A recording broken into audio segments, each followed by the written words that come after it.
Good evening. Good evening. Welcome to the Southwest Harbor Public Library. My name is Linda Hayward. I'm chairman of the Board of Trustees. And I'm thrilled to welcome you all here, so many of you, to what we view as the living room of this community. This is going to be an engaging and delightful conversation that we get to watch and listen to, and probably will take questions. We have people online.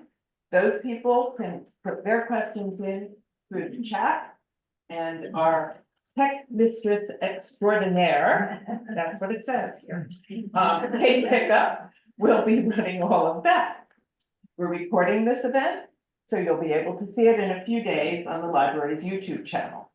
We will also have Peter's book for sale after the event, and if there are enough, there'll probably be some in the library future days if he is willing to leave some for him. Before we begin this program, I just want to mention that next Tuesday, we will have Wayne and Ruth Braun giving us another geological tour of Mount Desert Island. And boy, do they know their stuff. And if you've never seen the program, I really recommend it. And if you have seen it, you know you have to see it more than once to really get it all, because there's so much there. So that will be 5:30 next Tuesday, right here. We have a wide variety of programs coming up over the summer. Pick up one of these little cards. One side has all the children's programs, the other side, the adult programs for the summer. So it would be ready to plan your events here at the library. Now, on to the main event. Our interviewer is MDI resident Fred Benson. He has been engaged in national and international government affairs and activities in the White House, the Pentagon, and with the Weyerhaeuser Company. We're thrilled to have him here to lend his expertise and his experience to tonight's conversation. But of course, the reason you're all here is because we have Peter Breslow here. Peter and NPR were fortunate to cross paths in 1982 and grew up together within the field of journalism over the next few decades. In his memoir, Outtakes, Stumbling Around the World for NPR, we get a firsthand account of the life of a journalist with plenty of hijinks, close calls, and adventure along the way. Peter is currently an adjunct professor at the College of the Atlantic, sharing his experience and knowledge with the next generation of journalists. So, without further ado, please join me in welcoming Fred Benson and Peter Breslow.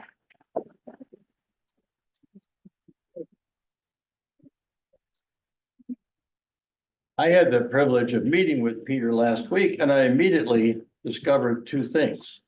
One, we grew up in northern Jersey, 3.5 miles from each other. The second thing I learned is we laughed the entire time we were together. I want to warn you, be ready for some fun. I read Peter's book in 2 days. That is a rare event for me. It's usually a couple of months. Both the book and its writer are fascinating, and I could not put down either. As a producer and reporter for NPR, Peter takes us behind the scenes covering breaking news and producing award-winning programs, all things considered. I'm sure you're familiar with that, and Weekend Edition. It is with the microphone that we find, I better use the microphone. With the microphone, traveling around the world, the experiences are incredible. Number one, climbing 23,000 feet up Mount Everest with no oxygen and carrying recording equipment. Excuse me? Having the rattlesnake that he was recording bite his microphone. And then having Oreos with an African tribal leader. Throughout this book, Peter weaves these fascinating accounts with skill, modesty, and good humor. But let's hear from him. But first, take a look at the map. This map of the world has several countries outlined in black. Peter has been in every one of them, 68 countries, mostly with NPR. Peter, tell us where you've been. There and back, yeah. Yeah, I've been all over the place. You know, it's a luxury to have a job where, you know, you get paid to go to these places. And, I mean, a lot of time there are places no one actually would want to go to, but, even if in the worst of places, it's always fascinating. You've had interview experiences around the world. Tell us a little bit about the most exciting or unusual interviews. And also, are there some interviewees who you found really incredible people? Yeah, that is an impossible question. I mean, you know, there's so many countless interesting people. I mean, I just thinking back to the very beginning, I somehow got to go on a presidential trip, the only presidential trip of my career, and it happened within the first few months that I started at NPR with the Reagan administration. And they sent me to South America because Reagan was going to Brazil, and I had lived in Brazil, so I spoke some Portuguese, but I completely didn't know what I was doing. And you know, it was a fascinating trip. But at some point, we broke away from the presidential party, and we went to Costa Rica, and we had arranged, this was during if you remember, the Contra War in Nicaragua. And from the north, the Contras were trying to overthrow the Sandinistas, the leftist government the United States didn't support. And there was a dissident Sandinista named Eden Pastora, who was a hero of the revolution, but became disillusioned with the Sandinistas, and he set up his own counter-revolutionary movement in Costa Rica. And we somehow got a contact, and we were going to go meet him at his hideaway. And I mean, I was greener than a sprig of oregano, and you know, this was so exciting. You know, I was hoping they were going to blindfold us, but they didn't. Anyway, so we went up into the mountains outside of San Salvador, and there was this compound, and this guy comes out. I had only seen pictures of him. The famous picture of him, he was known as Commander Zero. And there's a famous picture of him with a bandolero with his grenades on it and guns and stuff. And he had done, this is such a long story. He had taken over. So there was this dictator in Nicaragua named Anastasio Somoza, who the Sandinistas were trying to overthrow. Some of the major leaders of the movement had been captured. Eden Pastora took over the entire parliament of the country and held everyone hostage until they released Daniel Ortega and Tomas Borge, who were the leaders. And he got them to release them, got a plane and $1 million and fled to Cuba, and they continued the revolution, and they were eventually successful and overthrew Somoza, who was later blown up with a bazooka in Paraguay. And anyway, so he's this you know, he's this legendary figure. And so we got to meet him. But what happened was we played ping pong. That was the highlight for me. And I'm a pretty good ping pong player. And yeah, I was probably a little bit better than him, but I'd let him win. And so we played ping pong. And so that was one of the first interviews I ever did. And it was, you know, like, oh my God, this is what I get to do for a living. You know, it was like 30 plus more years of that. Would you say there was one or more interviewees who surprised you? Well, I hope so. I mean, you do an interview, it is the best thing to happen, and I'm teaching this class, and the best thing to happen in an interview is surprise. Because so many interviews are like, you're interviewing, especially if it's a celebrity or somebody famous or a politician, they've answered every question imaginable and they have their shtick and they just give you this rote answer. But if you can get surprise out of somebody, that, that is, that's the gold standard. I don't know if I can come up with a surprise idea right now. I mean, there have been interviews certainly that,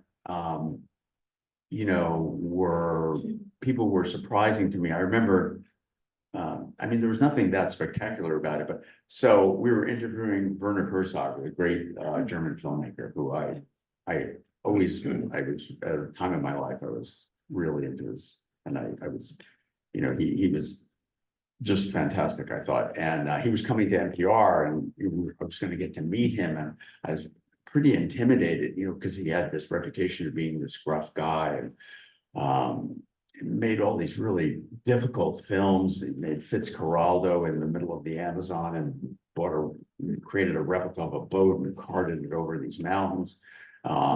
He was famous for, pulling guns on people. But anyway, he came into NPR and he was like the nicest guy in the world. And he was just so lovely. And I can still remember, so Scott Simon was interviewing him and I was producing the interview, which means, I would write the intro and the questions and Scott would do the interview and of course add his own stuff too. But anyway, so Werner Herzog would always volley between documentary film and feature film. And so I had Scott ask him about, which do you prefer, feature filmmaking or documentary filmmaking? I just remember he said something like, the greatest documentary films are feature films and the greatest feature films are documentary films. And that kind of always stuck with me. You mentioned Scott. You worked with him for a long time. I think you referred to him as being joined at the hip. Tell us about Scott and your relationship. Yeah, well, Scott, he and I we worked together for over 25 years. We are sort of the same age. We have sort of similar bio. We both married late, had kids late, and have a similar kind of irreverent sensibility that could get you in trouble. So I would often have to close the door in his office when we would talk. But he is an enormously talented person. I mean, he would really make my job easy. Being a host of a program, so he's the host of Weekend Edition Saturday. And I mean, they are reading 2 books a week. I mean, I couldn't read 2 books in 6 months, and absorbing it all and writing questions and doing a great interview. He was an expert writer, and we covered 3 wars together, and he was just a great pal in the field, and nothing. Well, you've been in the military, so nothing bonds you with someone like in a bit of a dangerous situation, but we always managed to have fun. And Can you give examples of that? Your time with him in wartime? okay. Well, there's a chapter in the book called The Two Stooges of Baghdad. And so this is just during the invasion, just the tail end of the invasion. And we got to Baghdad, and we were staying at the Palestine Hotel, and it was a high-rise hotel. There was no electricity, and we had to set up our gear. We had to set up our sat phone so that we could communicate and feed audio. And so it was 11 flights up this stairs. I remember I was looking, there was our reporter there, famous war correspondent, Annie Garrels, who unfortunately passed away a couple of years ago. But so I was taking over her room. And so we're, going up 11 flights of stairs, absolutely cannot see anything. And we get into the room, and then we have to try and set up the satellite phone. And so there's an antenna that goes out on this little balcony, but it's super windy. And so I had a rope, so I tied down the antenna. And then there's this digital readout, and there's sort of these micro adjustments you had to make on the antenna to hit the satellite so that you could get a strong enough reading so you could feed your signal. And yeah, I just couldn't get it to work. And Scott is sitting at the desk reading out these numbers to me. We had to get to 10. So what happened was I had to keep calling Washington to get instructions, but the little cell phone that I had would only work in 10-second 10-second increments. So I would call, get a certain amount of information, make the adjustment, and then the phone would go dead. And then I'd redial and redial and redial and redial. And finally, so we get it straight, and we're making the adjustments. And Scott is screaming out the numbers because the wind is howling. And he's going, 7, 6, 5, oh, no, 9, oh, 10, 10, we hit 10. And so we were locked in, and we hit 10. In Afghanistan, he, like Scott, is always working. He's just one of those people that's always working. And usually on these assignments, it's, you are exhausted, you're filing around the clock, it's a little bit dangerous. And, it's finally, you've got to eat something. And I have a DVD of Reservoir Dogs in my computer, and Scott is writing. I said, Scott, what are you doing? I said, oh, I'm just working on the screenplay. So that is Scott. But also he's almost from another century. Like he always, this is the most dressed up I ever am. But Scott would always have a sport coat and always have a pocket square and kind of be a little bit elegant. And you just couldn't help but feel like a little bit of a slob. But such a great writer. I still remember in Afghanistan, we went to Al-Bamiyan, which is where, if you recall, the Taliban blew up these giant Buddhas. And so we drive there, it was kind of dangerous. We drove there from Kabul. We get there, and the sun is starting to set. And somehow we found out that there was somebody unearthing a mass grave. We drive down this field, and we get there, and there's this guy digging up these bones that some years earlier, he had been forced to bury this poor person who had been executed by the Taliban. And the guy remembered, and now that the Taliban had been overthrown, he wanted to give this person a proper burial. And so he's digging up the grave. And so as a producer, you're on an assignment. When you find a scene like that within 5 minutes of getting to the place you're going to, that is like gold, right? Because you're always looking for good tape. You're always listening for good tape. And here it is, like this hugely dramatic, poignant scene that I know Scott was going to write a brilliant script around. And, we got it within 10 minutes of being there. And I still remember Scott, we find these bones. And I remember in his script, he described this section of the spine looking like a seahorse. And that always stuck with me, that image. And then, so we get the scene, and now it's almost dark out. Bamiyan is at, 8,000 feet, maybe. It's cold. And okay, where are we going to stay?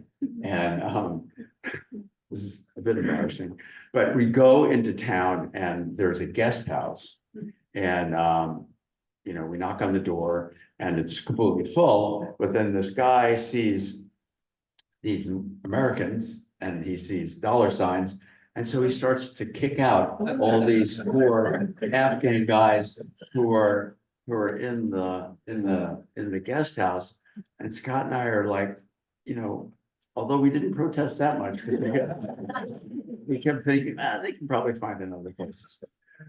But fortunately, you know, and they are giving us dirty looks as they're filing out. Fortunately, right after that, this gleaming SUV pulls up and these two guys come out, and one of them speaks pretty good English. And they were representatives of the local warlord, whose name I'm not going to remember right now. And he said, come on, you're staying with us. So fortunately, everyone got to go back to the guest house. We stayed. Would you please take a few minutes and walk us through Mount Everest? We talked about that last week. That was a fascinating story. Okay, well, I'm not a real mountaineer. I just play one on the radio. And it, you know, I was at 23,000 feet. The mountain is 29,035 or 37 feet. So that is, they're apples and oranges. It's a completely different thing. But I did, yeah, that's how high I got up to. So I was on, and this is a long time ago. I was on an I always did a lot of outdoorsy stories for NPR. And so someone called up about an Everest expedition. So the call got funneled to me. And, you know, it was like, oh, you know, another Everest expedition. Why would we be interested in covering this? But then the guy said that we will have a satellite phone. And this is the early days of satellite phones. So, you know, and it's the early days. This is 1988, so it's way before Into Thin Air and all that. It was, you know, it was before, as I say in the book, any chump with a down jacket would try to climb that Everest. And it was the early days of sat phones. So it turned out that NPR said, or my executive producer, Neil Conan, unfortunately has passed away, said if NPR can come up with the money, you can go. So this was maybe in, I don't know, late winter, and then it being NPR, I never heard anything. And then 2 weeks, like 5 days before the expedition was coming up, they said, we got the money, you can go. So, so there was, I was very lucky, and REI had just opened up outside of DC. So I went, said, give me all your long underwear, got on a plane. And then it was this fitful trek. We went, it wasn't through Nepal, it was through China. So it was through Tibet, which is, you know, the less common way to go from the north. But in some ways it's easier, because if you're in the south, it's like a 10-day trek to base camp, and then you have to get through the Khumbu Ice Fall, which is a really dangerous area. But if you come in from the north, you can actually drive amazingly to 17,000 feet, which is pretty amazing. So anyway, there was earthquakes and landslides, and the Chinese bureaucracy was terrible, and it took us a month. Took us a whole month to get to the mountain. We finally get there. And then we started establishing camps. And so base camp was 17,000 feet, and that's where the sat phone was. So, you know, today my sat phone is the size of a laptop. Then it was this gigantic thing powered by a generator in a hut. And it would only work if the generator were running. And I remember there was a little princess phone. If you remember princess phone. Hello. Mount Everest. And so anyway, so I would do a lot of stories, and then I would climb, and advanced base camp was at 21,000 feet. So there were camps along the way. And so I would, you know, I climbed, and I had just happened to do well at altitude, so I did okay. And so I was a month at 21,000 feet and doing stories. And then when I wanted to file, I had to climb back down to 17,000 feet, which felt like Miami. You know, there's the oxygen and the warmer air, and you could bathe. And then I would file my stories, and then I would go back up. And so then, my goal on the expedition, again, I wasn't a real mountain climber, but I did okay. And my goal was to get to this top of this thing called the North Col, which is at 23,000 feet. And it's kind of an ice wall that everyone else, the real climbers, put in fixed lines, just clip in and use ice axes and stuff. And so I did that, and all day, hardest thing I'd ever done in my life. And but I wanted to do a story about it. So this is back in the days of cassettes. And I remember I had this cassette player, it was called a Pro Walkman Mini. And it was a small thing, and I had a mic like this actually. And I put it and I just recorded and I just narrated as I went. Because I envisioned that that's what the story would be. There wouldn't be a script, it would just be a tape that I would edit together. Or somebody back in DC would actually edit it together. And so the hard part, I guess, it was hard physically, but I'm also producing the story. So I'm in my head, I'm like editing the tape. Right? So I did narration, I did completely goofy stuff. I sang a blues song and then I would just narrate. So anyway, yeah, I did that, and there's a lot of heavy breathing, which went on the radio. So I got back but the nice thing about it, like after I had done that, it was like, oh, this guy, he's a real member of the team, right? But it's a weird thing because you're a journalist, but also you're on this expedition and you're a team member and you have to report on them. So it's like you have to keep a certain distance, and there was dissension on various things, and there was poor leadership and some fiascos. And so I had to report on that. And you feel funny, right? Because as a human, you're bonded with these people, you're in a treacherous situation, and I would help out as best I could, although I didn't really have mountaineering skills. But anyway, making a long story long, it was a 3-month thing. Eventually, there were 100-mile-an-hour winds, and they shredded the tents. And there was one upper camp at 25,000 feet. That was as high as we got, and we had to retreat, and that was it. So I was gone for 3 months. As you may tell, we're Fred, dealing with a Could you use very, the microphone? oh, sorry. Thank you so much. Yep. As you may have already determined, we're dealing with a very modest man. I want to test that a little bit. In your book, you say that you knocked on the door of NPR with having no experience in media or much else at that time. You got the job, but a little while later, there was a downsizing, which you survived, and a lot of other people who came before you didn't. What did the management see in you that kept you there? I'm pretty sure they just forgot that I was there. I was in an edit booth, the door was closed. Now, I See what I mean? So to this day, I don't know how I escaped that. There was like a huge monetary snafu. There were every 3 to 5 years for my entire career, there was always some kind of crisis. But this one was actually the biggest ever, and NPR almost folded. And a huge percentage of the staff lost their jobs. And somehow I didn't. No. Modesty shows. Early in your career in production, you were dealing with different kinds of technology than you were later on. You were literally cutting tape with razor blades with minutes to spare to go on the radio. Tell us about those experiences.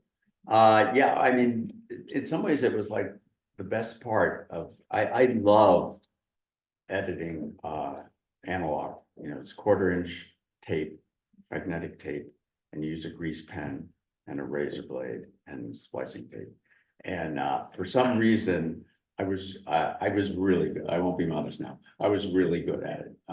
I was one of the fastest people ever there at doing that. And part of that was because I worked on a daily show, which if anybody were to go into media, I would very much recommend working on a daily deadline, which is terrible for your health, but really good for, it kind of set me up for the whole rest of my career, being able to make decisions really fast, which I had to do. And, but also physically editing the tape, but it would become sort of meditative, I'd be in this little tiny edit booth. And, you're like, the thing I likened it to the most is what I've done previously was photography, which I was kind of into before I ever got to radio, and being in a dark room and, you don't know what time it is and just hours and hours away. And that would happen in the edit booth. And just, you get into this rhythm, cut the tape, you mark the tape with a grease pen, put the pen in your mouth, grab the razor blade, cut the tape, I drop the pen out of my mouth into my hand, make the other end point of the marker, put it in the holder, put the splicing tape on, and then move on. And so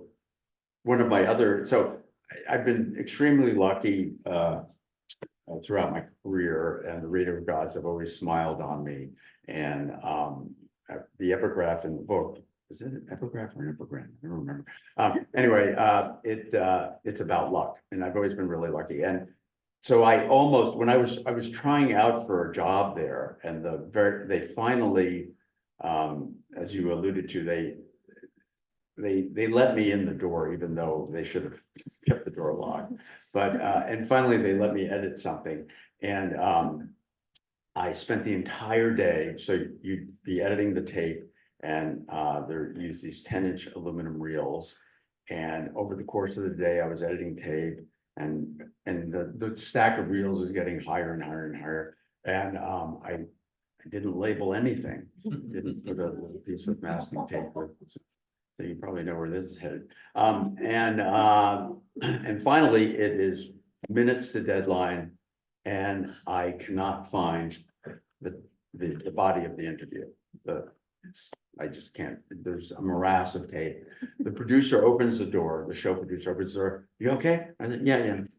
And closes the door, and I'm just sitting there, and I guess I'm not getting this job. Because I was trying out for the job. And then first time the radio gods ever smiled on me, somehow I fished it out, put leader tape on it, and the guy ran in, and I gave him the reel, and who knows what it sounded like.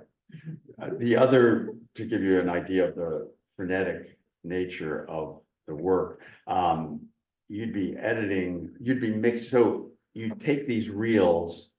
In the olden days, now everything is just done on your own, on your computer, but you'd work with an engineer and a studio tech. And so you take reels, and there would be narration, which we call tracks. And then there'd be the tape cuts, which we call acts, short for actuality. So acts and tracks. And you're mixing the piece together. And then often you are mixing in sound elements, also ambience, we call ambi. And whatever other sound. And so there could be 4 or 5 reels going at once, and you feel like an orchestra conductor. And you have to put grease marks on the tape to signal when you're getting ready to bring it in. And if you had a good engineer, it was a dream. But if you had an engineer who wasn't so good, it could take forever and it would never sound good. Anyway, there was one day I was just finishing up, and it was right down to there were seconds to go, and the producer is holding the door of the production studio open, screaming, "You're gonna make it! You're gonna make it!" And I said, "Yeah, I'm gonna make it. I'm gonna make it." And finally, so I finished the mix, and I have to rewind the tape, and I grabbed it before it had finished rewinding.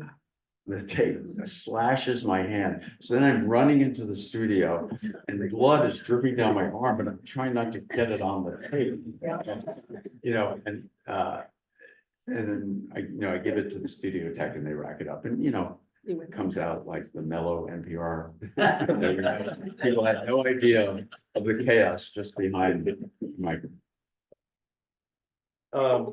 We're seeing major changes in newscasting. Newspapers are shutting down their presses. Podcasts are taking the time from young people. They like to enjoy it very much. TV news viewership is down.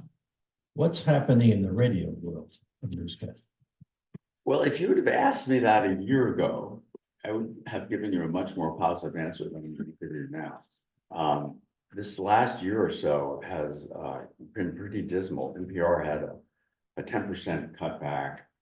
A lot of the biggest stations, WBR in Boston, WGBH in Boston, KQED in San Francisco, Colorado Public Radio, WBEZ in Chicago, they're all huge cutbacks. And, part of it, it's complicated. Part of it is the pandemic changed people's listening. A lot of listeners were people in their cars commuting.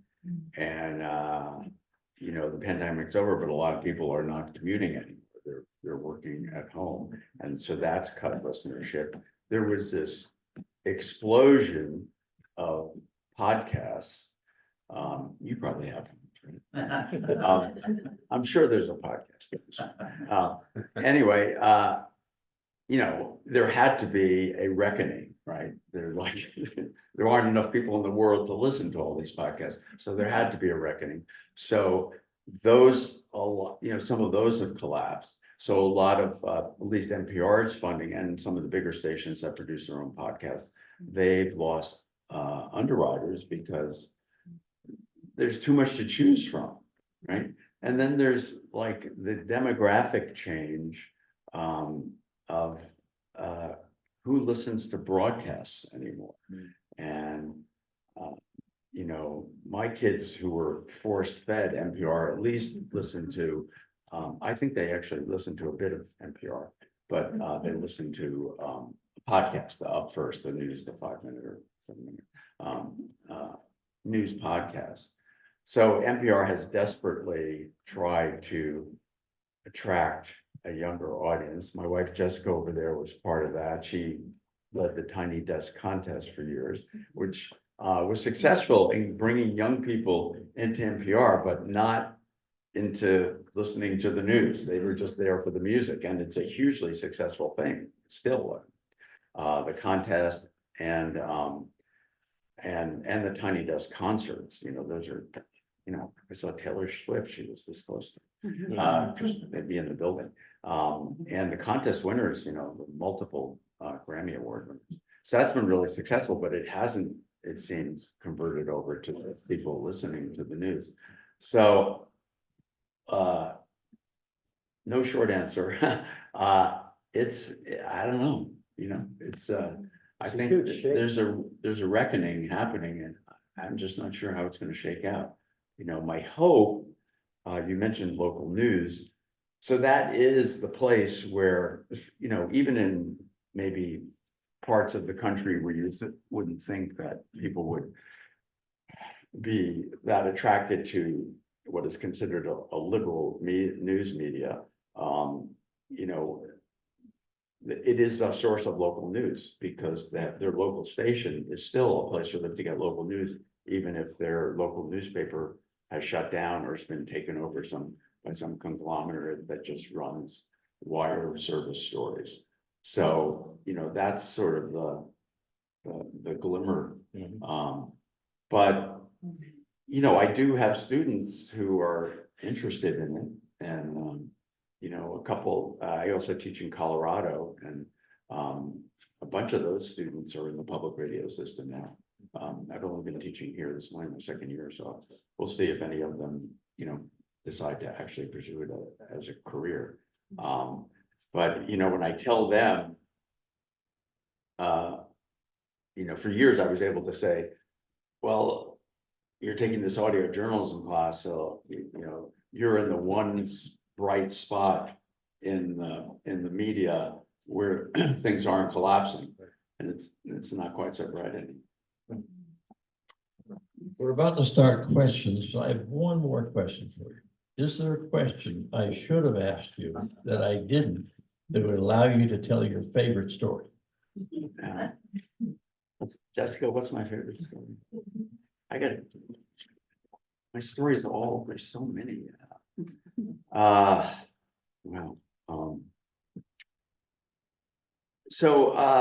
well, here's a nice story. Sort of.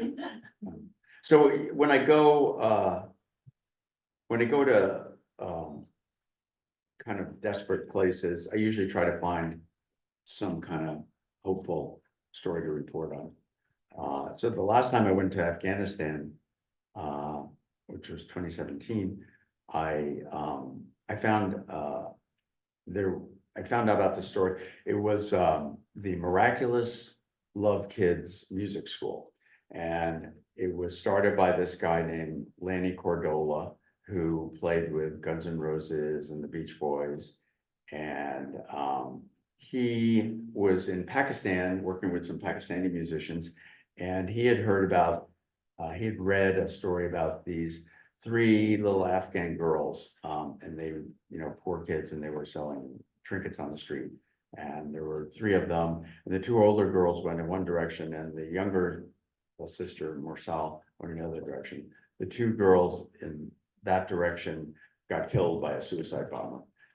So Morsal was survived, and he read her story, and he came to Kabul, and he found her, and he brought some instruments, and one thing led to another, and he created this music school for kind of street kids, and it ended up being mostly girls, you know, and they were playing Sting and Beach Boys and stuff, and that's highly, even without the Taliban there, it is highly unusual for, you know, women to be out there playing music like that. And so we did a nice story, and Lanny, because of his connections, got Brian Wilson from the Beach Boys to collaborate with the girls. And so his song Love and Mercy, he fed voice tracks, and the girls played along and sang with it, and it was this beautiful thing. So that was a really nice, you know, hopeful story to do. Of course, the Taliban took over, and that was the end of that. Lenny was able to get most of those girls to Pakistan, and they're playing music, and they're still collaborating with musicians. And I'm still in contact with him. And he got a copy of the book, and he sent me a photograph of Mersal, who is now like 19, holding a copy of the book. We're going to questions, and please remember that only half the people attending today are here. So when you ask the question, please use a loud voice, and we will have someone coming around with a microphone, right? So please. I guess that would be me. Okay. Please raise your hand. Testing, testing, testing. Great. Thank you. And speak out.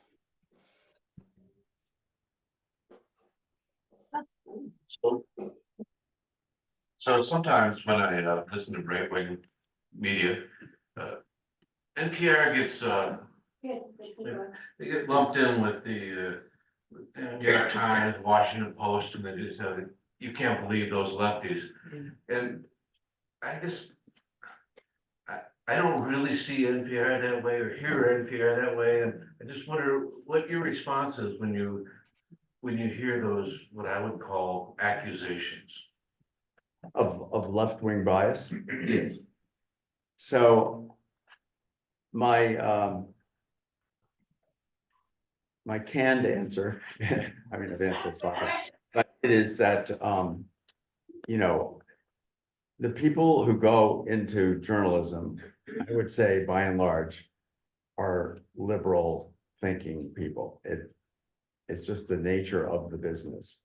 But I don't believe that that has to be the style, has to impact your reporting. You know, I think if you're fair-minded, you do play it straight. And you can have whatever biases you have, put those aside. You know, we're human, so some of that has to slip in just in terms of, you know, your story selection, right? What you decide to cover is gonna betray some kind of bias. But still, when you do that story, I feel by and large that NPR is pretty straightforward in how they do it.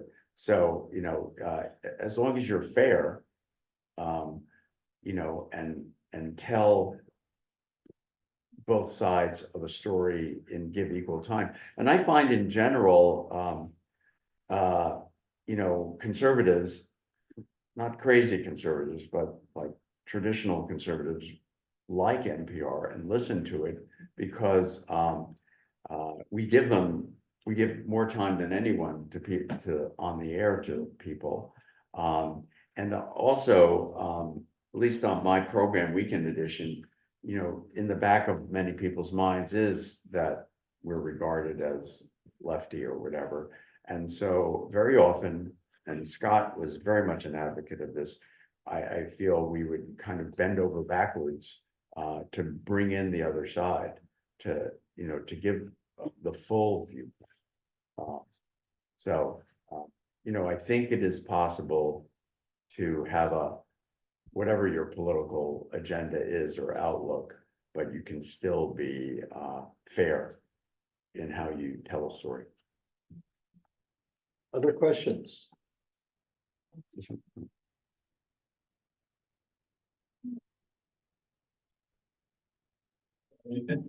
Looking at you as somebody who has more inside information than most of this, certainly than I have. And I keep hoping for a magical moment long before the November election, where people like General Milley and others who did work for Trump at one point are able to get together and make a television release, public speech, articles in the paper saying what a monster he worked for. They were close to him. He's not well informed, rather stupid in many ways, dangerous to the country and the Constitution. And hopefully that sort of moment is going to come maybe August, September before the election. Do you have any information or any feeling that something like that is going on underneath the surface and we're going to be blessed by this? Next question. Thanks, Fred. It's a serious question. And I know you're a danger point. I'm not serious. Go ahead. Now, I mean, you know, my guess is as good as yours. I'm probably the least plugged in Washington person you're going to meet, even though, you know, I mean, I've been kind of out of the business for almost 3 years, but I, you know, I feel that it's this tiny sliver of the population that hasn't made up their mind, you know, which actually could determine the election, I know, but it just doesn't seem like anything could change people's minds, and I'm sad to say. Hi, Elliot. I'll take your question next. Elliot Payne is on the question. Go ahead, Elliot. Hi, actually, it's Linda. I have listened to NPR for 35 plus years. I listen to it at night because I don't always sleep well, and I get to hear this really cool stuff that I might have missed during the day. But I have my favorites. I think NPR is a gift to this country. And I love the approach that the different hosts have, the topics you cover. Sometimes there are very funny things, sometimes they're heartrending, but it is a valuable asset to this country, and I appreciate your work. Wow.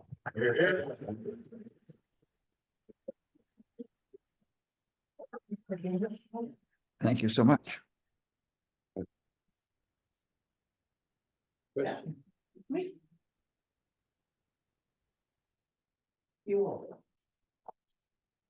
Peter, thank you for coming. You left us hanging. What happened with the warlords? You went off with them for the night? Oh, I have a couple of different warlord stories. Yeah, like he was, wish I could remember his name. Well, we didn't even meet him that night. We stayed in this nice cozy guest house and there was a wood fire and we had a really nice meal. And then we interviewed him the next day and you could just tell, man, you did not want to get on this guy's bad side. But he was immaculate. You know, we were in this very dusty, rugged place. And I remember Scott, and we noticed his hands were perfectly manicured. But we knew that he kind of ruled with an iron hand. I could tell another warlord story. Yeah, I will. It's because it's a good one. So this was also in Afghanistan, and we went to Gardez, south of Kabul, and this is right after the invasion. And so the Mujahideen, you know, these opposing groups, they were going to have a prisoner exchange. You know, they used to fight like crazy between them, and they would actually help destroy Kabul. And then they united to fight against the Taliban somewhat. Anyway, so we go to this, we're on this plateau and it is freezing cold. And I just remember standing there and I'm holding the microphone. And this has actually happened to me a number of times. It was so cold, I couldn't really hold it and it was like freezing. Anyway, and so we interviewed Pacha Khan, his name, I remember this warlord, and then he took off, and then his brother saw that this poor guy was freezing, so he invited us into his kind of yurt, and so we went into the yurt, and there was a wood stove, and it was nice and warm and cozy, but I just remember there was like a rocket propelled grenade launcher, like right there, and this glowing red wood stove right there. I said, is that safe? You know, they just, oh, you Americans. Anyway, so then he offered us tea. And so there's this place in Kabul called Chicken Street where you can buy kind of anything, a lot of Western stuff. And I had bought double stuffed Oreos. So Oreos are twice as much cream as and I broke them out and oh, he loved them. And so we had tea and we became good buddies. And then it was time for the prisoner exchange and they were going to do it. And they didn't have a pen and paper, or they didn't have paper to write. They had to write down a tally of who was getting transferred to who. So Scott pulls out his reporter's notebook. Reporter's notebook is this rectangular thing, very convenient. You can stick it in your back pocket. But Scott has like a lifetime supply from the Gay and Lesbian Journalists Association because he does fundraising for them or something. So the brother, you know, writes down the names and takes the notebook. And off they drive in their Jeeps with the 50 caliber machine guns mounted on the back and their AK-47s over their shoulder and they're grizzled. And he's holding his notebook and the logo on the notebook says, "We're here, we're queer, we're on desert." I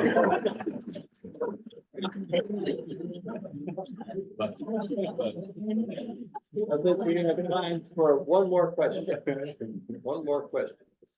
Got one from an online person. It's Joanne Harris, and she's asking, do you have a favorite celebrity that you interviewed and what did you enjoy about them?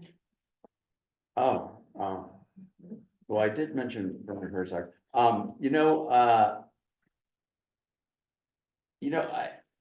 if I'm gonna, I'm sure there were a million of them, but I'll just tell one because the situation was nice. When you, because of COVID, you got to Zoom with people. So you saw them often in their homes and stuff. So I interviewed, there's a great musician named Richard Thompson, Elvis Costello, in their homes. And then there's a musician, her name is Patti Smythe, not Patti Smith, and she's married to John McEnroe. And so she was at her house, and then, we're doing the interview, and then John McEnroe walks by the living room, and he stops and he comes over and he leans in. And so we start chit-chatting with him, and that was really nice. But, it was kind of a fun thing. I remember I was talking to Bonnie Raitt, and another time I was talking to Laura Linney, the actress. And then, you're having to explain to them how to upload their audio to you. So that was kind of cool, because it sort of broke down these sort of formal barriers you have sometimes. Is there one more question? In the back, yeah. Okay. Let's see how it's good. Peter, thank you for being here. Peter, it kind of goes back to his first question, and that is, what is your sense of bothism? Concerns about bothism? Bothism? This is something that whereby mainstream media thinks they have to talk about both sides of the story. And and essentially give a microphone or give a platform for a side that makes no sense. I guess the most extreme example would be, there's both sides to every story, of course. So if you have the raper and the rapist, there's both sides to that story, but do you really cover the raper side equally? And that's the concern, I think, as the gentleman on the right was talking about earlier with the New York Times. Sometimes it feels like they err on the side of, oh, we want to make sure we give both sides a platform. And now you're hearing a lot of lies and what have you in order to present a side that makes no sense seems like there needs to be some editing such that you bring out the truth. My sense is the objective, in my opinion, the objective of the media is to find the truth, shed light on the truth, not necessarily give both sides a platform to discuss. Yeah, well, I think it really depends on the story. For example, we no longer, and haven't for years, when we do a climate change story, we do not feel obligated to put in a climate change denier, right? Because pretty much, it's a scientific That's a great fact. example. So I don't think we don't have the need to balance it that way. But, if it's a story where somebody's accusing somebody of something, and it's an accusation and it's not proven, like in a court of law or something, you are obligated to give the other side a chance to respond to that accusation. I think it's story by story. If in your rape example, I mean, if it's an accusation and it's not a proven fact, then you are obligated to allow a person to respond to an obligation, to an accusation. I remember one of my students in Colorado did a story about homelessness, which is a terrible problem there in Colorado Springs.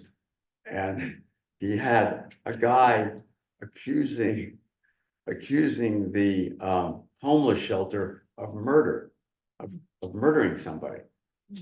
Like there was a guy who probably was a bit mentally unstable, accusing this homeless shelter of murder. And he was just going to put it in the story. I said, you can't really have somebody accuse somebody of murder and not give, the accused the chance to respond. So, I mean, obviously that's an extreme example, but,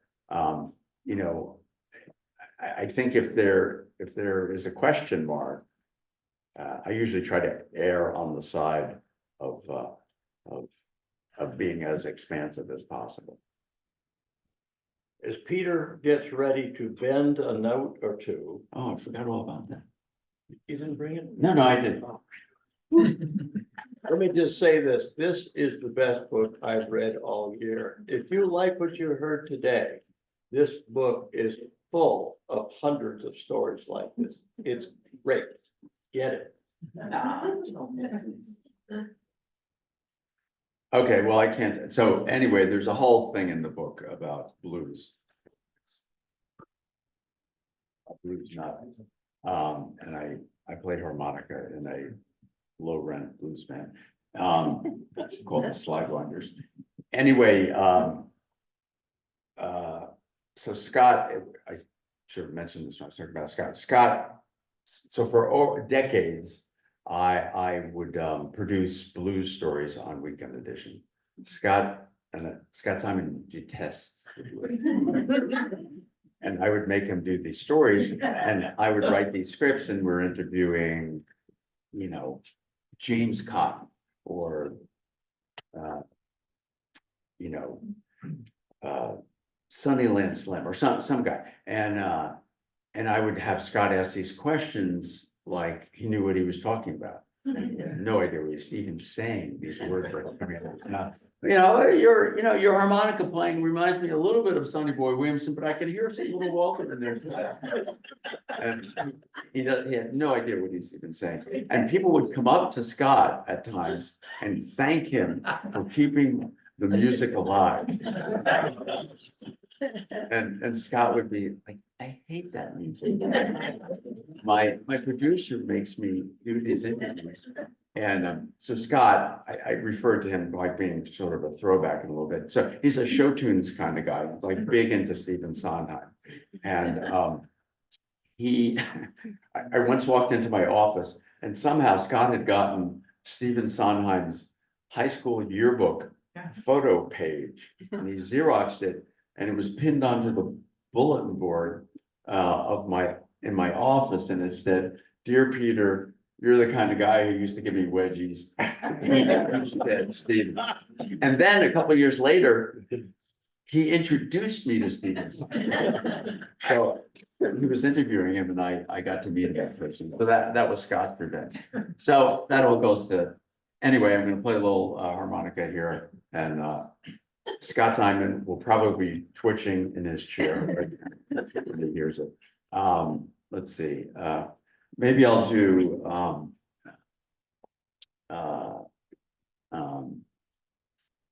little Walter something. Had my fun. Yeah, a little Walter.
Thank you very much, Peter.